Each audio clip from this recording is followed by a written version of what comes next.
नमस्कार दोस्तों, अगर आप उत्तर प्रदेश की सरकारी नौकरी की तैयारी कर रहे हैं तो आपके लिए बहुत ही बड़ी अपडेट आ चुकी है।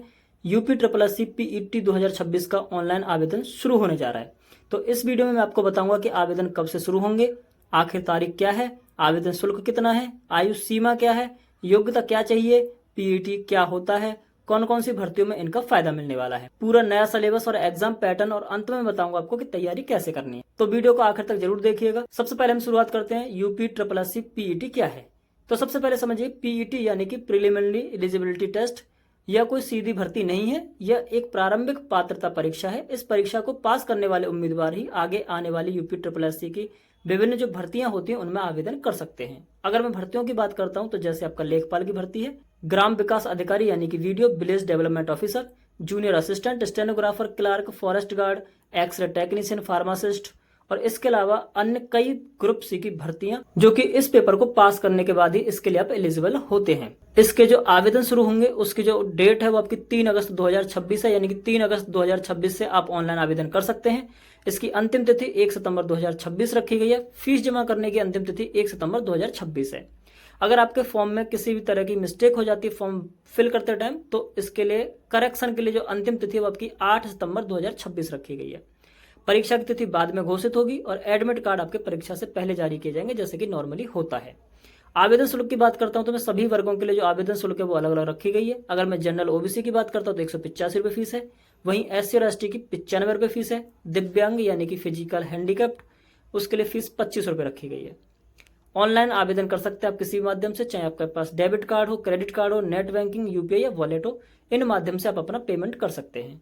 अगर मैं एज लिमिट की बात करता हूं तो 1 जुलाई 2026 के आधार पर आपकी जो न्यूनतम आयु है वो आपकी 18 वर्ष होनी चाहिए। अधिकतम आयु आपकी 40 वर्ष है, तो आप इस फॉर्म को फिल कर सकते हैं।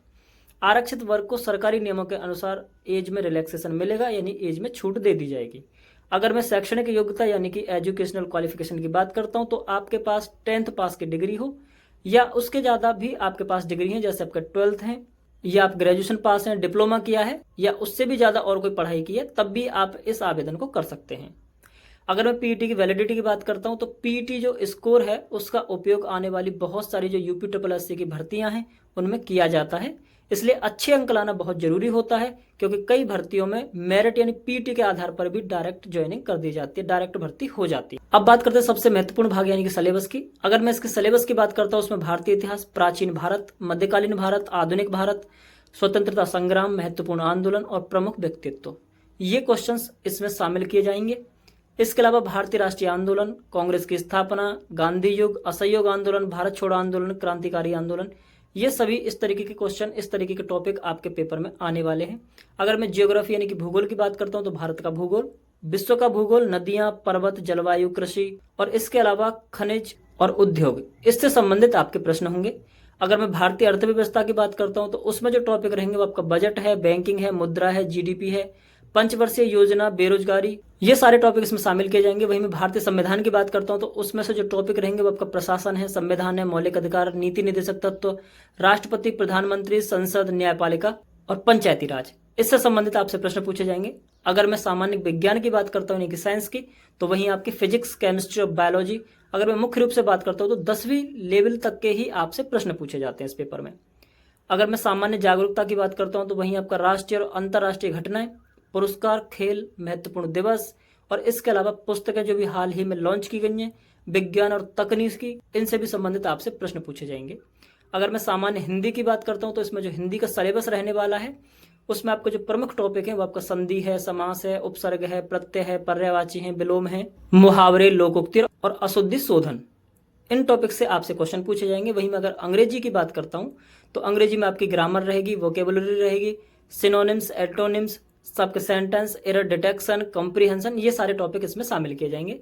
अगर मैं मैथ की बात करता हूं जो कि बहुत 10th लेवल का इजी मैथ रहता है, उसमें आपका प्रतिशत है, प्रॉफिट एंड लॉस है, आपका CISI यानी कि सिंपल इंटरेस्ट और कंपाउंड इंटरेस्ट, समय और कार्य यानी कि टाइम एंड वर्क, इसके अलावा समय और दूरी यानी कि टाइम एंड डिस्टेंस, औसत, अनुपात, LCM, SCF, क्षेत्रमिति, ये सारे टॉपिक उसमें शामिल किए जाएंगे। अगर मैं वहीं रीजनिंग की बात करता हूँ तो रीजनिंग का जो सिलेबस रहेगा उसमें coding, decoding, analogy, series, blood relation, Venn diagram, calendar, clock और पजल, ये सभी टॉपिक उसमें शामिल किए जाएंगे। वहीं अगर मैं करंट अफेयर्स की बात करता हूं तो पिछले 6 से 12 महीने की जो महत्वपूर्ण घटनाएं हैं, उसके अलावा सरकारी योजनाएं, नियुक्ति और खेल और पुरस्कार, ये टॉपिक उसमें शामिल किए जाएंगे। इसके अलावा आपका ग्राफ एवं तालिका विश्लेषण, bar graph, pie chart, table, data interpretation, ये सारे टॉपिक इसमें शामिल किए जाएंगे। अगर मैं परीक्षा के पैटर्न की बात करता हूं तो कुल आपसे वहां 100 प्रश्न पूछे जाएंगे, जिनमें प्रत्येक 1 अंक का क्वेश्चन होगा, यानी कि कुल अंक आपके 100 होंगे। टाइम की बात करता हूं तो 2 घंटे का होगा। नेगेटिव मार्किंग इसमें किसी तरीके की होगी नहीं,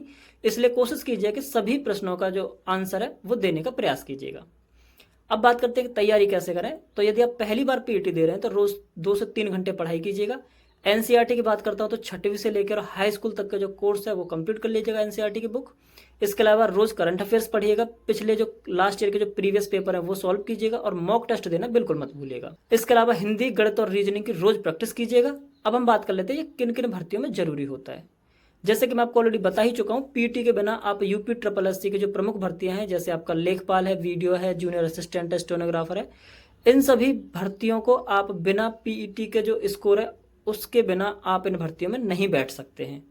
तो आप ये समझ के चलिएगा यूपी ट्रिपल एससी की सभी भर्तियों के लिए आपका पीईटी बहुत ही कंपलसरी है। और अगर मैं आपकी बात करता हूं अभी पीईटी के लिए, तो उसके लिए पहले आपका ओटीआर यानी कि वन टाइम रजिस्ट्रेशन होता है, उसकी भी अभी डेट चल रही है, जिसकी लास्ट डेट 24 अगस्त है।